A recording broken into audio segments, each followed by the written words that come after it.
پر فرا او کندوز کې د کابل بانک مخې ته د اسلامي امارت پر معاش اخیستونکو غړو باندې خونړۍ چاودنې او مرګ ژوبله. درنو لیدونکو ستړي مشئ. لومړی خبر. سیمه ایزو سرچینو افغانستان انټرنیشنل ته ویلي چې په فرا کې په یوه چاودنه کې 2 کسان وژل شوي او 3 نور ټپیان دي.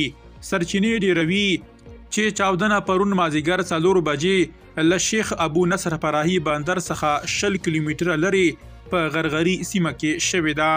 په شیخ ابو نصر فراهي بندر کې د اسلامي امارت کمیسر محمد اسماعیل زاهد پیښه منلې او ویلي دي چاودنه په هغه سیمه کې شوې چې وګړي د وختیرۍ لپاره ورځي.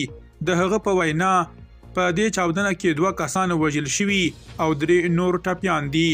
د اسلامي امارت چارواکي ویلي چې دا چاودنه کېدای شي د پخواني ماین له امله شوي وي، ځکه چې یو ورځ مخکې په ورته سیمه کې ماین موندل شوی و.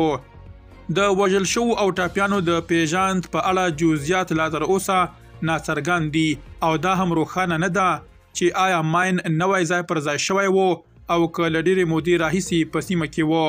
تر اوسه پورې کومې ډلې د چاودنې مسؤلیت نه دی منلی. دویم خبر. په کندوز کې د کابل بانک مخې ته سهارنۍ چاودنه د اسلامي امارت پر هغو غړو شوي چې د تنخواه اخیستو لپاره ورټول شوي وو.